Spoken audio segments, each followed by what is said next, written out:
Israel is colonizing Cyprus. As the genocide in Gaza continues, Israelis are fleeing as the economy tanks because of boycotts and missiles from Iran and Yemen strike the country. Cyprus has now become a prime destination for Israelis due to its close proximity, similar climate, as well as very low taxes.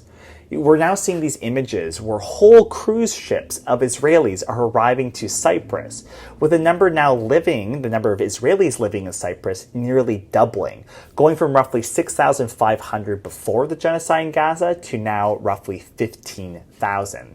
And this rapid increase in Israelis is something that is continuing to this day.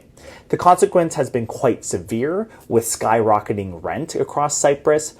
In some areas, for instance, the rent has increased by 20%, and in other areas, it has nearly doubled.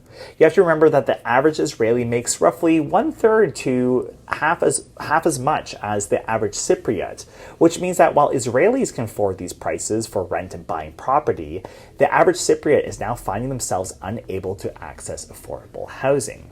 And we have to remember, of course, that Cyprus is quite familiar with what it's like to be occupied. For instance, the northern part of Cyprus is occupied by Turkey, while parts of the south are actually still occupied by the United Kingdom, where it has its military bases, which, by the way, it actually uses to assist Israel in its genocide.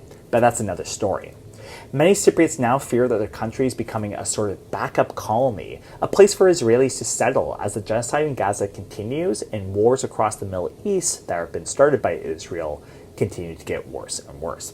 Thank you so much. I hope you enjoyed this video. I encourage you to subscribe on whatever platform you are using to watch it, and go check out some of my other stuff. I do a lot of videos on geography from a more critical decolonial lens, as well as a lot of content on politics, especially on the Israeli genocide in Gaza. Thank you.